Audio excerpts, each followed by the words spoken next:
नमस्कार, मैं हूं अंकुर और आप देख रहे हैं सत्य हिंदी। एक नजर अब तक की सुर्खियों पर। लाइव लॉ की रिपोर्ट के अनुसार इलाहाबाद हाई कोर्ट ने 23 साल पुराने प्रभात गुप्ता मर्डर केस में केंद्रीय गृह राज्य मंत्री अजय मिश्रा टेनी को बरी किए जाने के फैसले को आज बरकरार रखा।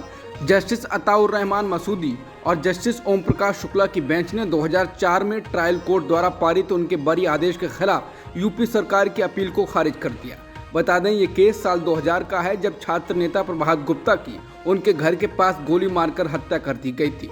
इस मामले में केंद्रीय मंत्री टेनी समेत 4 लोगों को आरोपी बनाया गया था। इसके बाद 2004 में टेनी को निचली अदालत ने बरी कर दिया था, जिसके बाद इस मामले में हाई कोर्ट में अपील दायर हुई थी और मामला तभी से लंबित था। प्रभात गुप्ता के परिवार के लोग करीब 23 साल से अजय मिश्रा टेनी समेत सभी आरोपियों को सजा दिलवाने के लिए कानूनी लड़ाई लड़ रहे हैं। प्रभात गुप्ता के पिता का आरोप था कि 8 जुलाई 2000 को दोपहर 3 बजे प्रभात गुप्ता घर से दुकान जा रहे थे। जैसे ही वो मुख्य मार्ग पर पहुंचे, तभी वहां पर मौजूद अजय मिश्रा टेनी ने उनके लड़के राजू उर्फ प्रभात गुप्ता की कनपट्टी पर गोली मार दी और तुरंत दूसरी गोली सुभाष उर्फ मामा ने सीने और पेट के नीचे मार दी।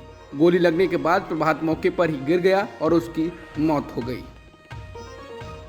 दिल्ली के जंतर मंतर पर पहलवानों का प्रदर्शन जारी है। ये पहलवान कुश्ती महासंघ के अध्यक्ष ब्रजभूषण शरण सिंह के गिरफ्तारी की मांग को लेकर प्रदर्शन पिछले 26 दिनों से कर रहे हैं, लेकिन अभी तक कोई सफलता हाथ नहीं लगी है। इस बीच सोमवार को भीम आर्मी के चीफ चंद्रशेखर आजाद भी पहलवानों के समर्थन के लिए जंतर मंतर पहुंचे थे।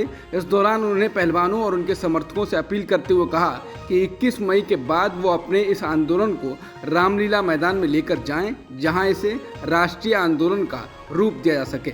जिसके बाद अब सभी की नज़र 21 मई की तरफ है कि क्या पहलवान इस तरफ ध्यान देंगे और राष्ट्रीय आंदोलन बनाने जा रहे हैं या नहीं।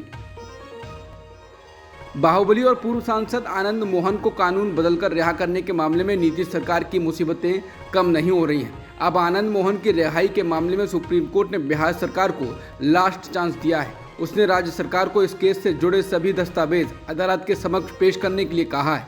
सुप्रीम कोर्ट ने कहा कि अब इस मामले में और तारीखें नहीं दी जाएंगी। इसके साथ ही सुप्रीम कोर्ट ने अब केस की सुनवाई की अगली तारीख 8 अगस्त को तय कर दी है। कर्नाटक में सीएम पद के शपथ ग्रहण समारोह में निमंत्रण को लेकर बिहार के मुख्यमंत्री नीतीश कुमार ने कहा है कि वो कर्नाटक में सिद्धारमैया के शपथ ग्रहण समारोह में शामिल होंगे।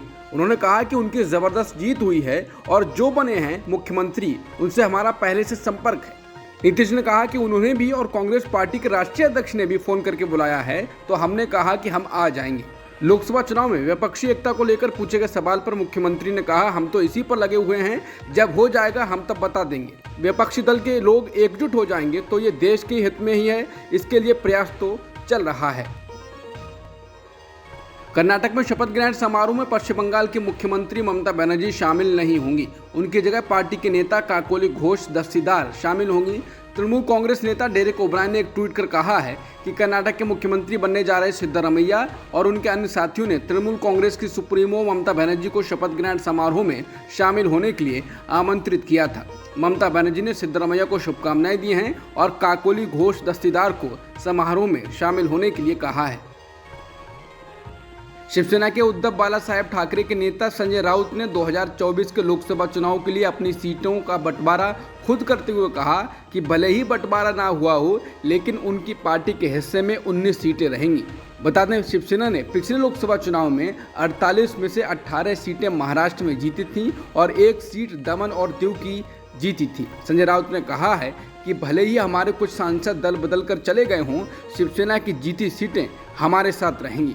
संजय राउत ने यह भी कहा कि महाविकास आघाड़ी के घटक दल एनसीपी और कांग्रेस की जीती 4 सीटें भी उनके साथ रहेंगी। उन्होंने ये भी कहा कि महाविकास आघाड़ी के तीनों घटक दलों के बीच कोई मतभेद नहीं है। संजय राउत ने यह भी माना कि सीटों के बंटवारे को लेकर गठबंधन में अभी तक कोई फैसला नहीं हुआ है और इस सिलसिले में बातचीत अभी शुरुआती दौर में है। अडानी समूह के आरोपों की जांच के लिए सुप्रीम कोर्ट द्वारा नियुक्त एक विशेषज्ञ समिति ने कहा है कि यह निष्कर्ष निकालना संभव नहीं है कि स्टॉक मूल्य हेरफेर के आरोपों पर नियामक विफलता हुई है या नहीं। एक तरह से शुरुआती रिपोर्ट में सुप्रीम कोर्ट द्वारा गठित पैनल ने क्लीन चिट देते हुए कहा कि अडानी समूह द्वारा कोई उल्लंघन नहीं किया गया है और यह निष्कर्ष निकालना संभव नहीं है कि बाजार नियामक सेबी की ओर से कोई नियामक विफलता थी। हिंडनबर्ग के आरोपों की जांच कर रहे विशेषज्ञों के पैनल ने कहा है कि पहली नज़र में ऐसा लगता है कि अडानी समूह की ओर से कीमतों में कोई हेरफेर नहीं किया गया है। पैनल ने कहा कि अडानी समूह ने खुदरा निवेशकों को राहत देने के लिए जरूरी कदम उठाए हैं और समूह द्वारा किए गए उपायों को कम करने से स्टॉक में विश्वास बनने में मदद मिली है। इसमें यह भी नोट किया गया है कि स्टॉक अब स्थिर है। कैबिनेट फेरबदल के दौरान केंद्रीय कानून मंत्री के पद से हटाए जाने के एक दिन बाद किरेन रिजिजू ने शुक्रवार को इस प्रक्रिया को नियमित प्रक्रिया बताया है। उन्होंने कहा यह प्रधानमंत्री के विजन का हिस्सा है, न कि उनके लिए सजा है। रिजिजू ने कहा यह ट्रांसफर एक नियमित प्रक्रिया है, ये प्रधानमंत्री का दृष्टिकोण है, किसी को जिम्मेदारी लेनी होगी, कोई गलती नहीं हुई है, मेरे खिलाफ बोलना विपक्ष का कर्तव्य है, उन्हें बोलने दें। बता दें उनकी ये प्रतिक्रिया तब आई है जब वो पृथ्वी विज्ञान मंत्री के रूप में कार्यभार ग्रहण करने के बाद मीडिया से रूबरू थे। उन्होंने कहा कि आज राजनीति करने का दिन नहीं है। लाइव लॉ की रिपोर्ट के अनुसार सुप्रीम कोर्ट ने शुक्रवार को वाराणसी ज्ञानवापी मस्जिद के अंदर पाई गई उस कथित शिवलिंग की वैज्ञानिक जांच पर रोक लगाने का निर्देश दिया है। Chief justice DY Chandrachud, justice PS Narasimha और जस्टिस KV विश्वनाथन की बेंच ने इलाहाबाद हाई कोर्ट के 12 मई को पारित आदेश के खिलाफ अंजुमन इस्लामिया मस्जिद कमेटी की विशेष अनुमति याचिका पर यह आदेश पारित किया है। बता दें इलाहाबाद हाई कोर्ट ने अपने आदेश में कथित शिवलिंग की आयु का पता लगाने के लिए वैज्ञानिक सर्वेक्षण का निर्देश दिया था। वहीं शीर्ष अदालत ने उच्च न्यायालय के आदेश के खिलाफ मस्जिद पैनल की याचिका पर केंद्र, उत्तर प्रदेश सरकार और हिंदू याचिकाकर्ताओं को नोटिस जारी किया है। भारत के आधुनिक इतिहास में महत्वपूर्ण योगदान देने वालों में किनका नाम लिया जा सकता है, और यदि उनमें सिर्फ गुजरातियों का नाम लेना हो तो किनका इतना अहम योगदान हो सकता है। दरअसल देश के गृह मंत्री अमित शाह से जानिए कि वो किनके योगदान को अहम मानते हैं। केंद्रीय गृह मंत्री अमित शाह ने कहा है कि भारत के आधुनिक इतिहास में 4 गुजरातियों का महत्वपूर्ण योगदान है। ये 4 गुजराती हैं महात्मा गांधी, सरदार वल्लभ भाई पटेल, मोरारजी देसाई और नरेंद्र मोदी। यानी गृह मंत्री अमित शाह के इस बयान के अनुसार प्रधानमंत्री मोदी को अब महात्मा गांधी और सरदार पटेल के बरक्स खड़ा करने की कोशिश की गई है। अमित शाह दिल्ली गुजराती समाज के 125 वर्ष पूरे होने के अवसर पर गुरुवार को मुख्य अतिथि के रूप में समारोह को संबोधित कर रहे थे। PTI की रिपोर्ट के अनुसार उन्होंने कहा गांधी जी के प्रयासों से देश को आज़ादी मिली, देश सरदार पटेल के कारण एकजुट हुआ, मोरारजी देसाई के कारण देश का लोकतंत्र पुनर्जीवित हुआ और नरेंद्र मोदी के कारण दुनिया भर में भारत का जश्न मनाया जा रहा है। पश्चिम बंगाल में फिल्म द केरला स्टोरी से बैन हटाने के सुप्रीम कोर्ट के फैसले के बाद तृणमूल कांग्रेस ने कहा है कि अब अगर कुछ हुआ तो विपक्षी दल सत्ताधारी पार्टी को दोषी न ठहराएं। TMC ने कहा है कि राज्य सरकार ने खुफिया जानकारियों के आधार पर पश्चिम बंगाल में विवादास्पद फिल्म द केरला स्टोरी को दिखाने पर रोक लगाई थी। पार्टी का इसमें कोई लेना देना नहीं है।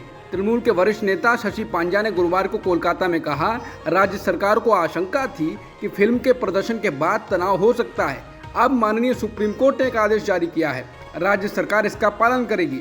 विपक्ष को इसे अपनी जीत और सरकार के हार के तौर पर नहीं देखना चाहिए। आंध्र प्रदेश हाईकोर्ट के चीफ जस्टिस प्रशांत कुमार मिश्रा और सीनियर एडवोकेट KV विश्वनाथन ने शुक्रवार को सुप्रीम कोर्ट जज के रूप में शपथ ले ली है। भारत के प्रधान न्यायाधीश चीफ जस्टिस DY चंद्रचूड़ ने आज उन्हें शपथ दिलाई। इसी के साथ विश्वनाथन उन वकीलों की विशिष्ट सूची में शामिल हो गए हैं जो बार से सीधे सुप्रीम कोर्ट की पीठ में पदोन्नत होने के बाद CJI बनेंगे। जस्टिस KV विश्वनाथन अगस्त 2030 में भारत के चीफ जस्टिस बनेंगे। अब तक की खबरों में इतना ही। बाकी खबरों के लिए बने रहिए सत्यहिंदी.com के साथ।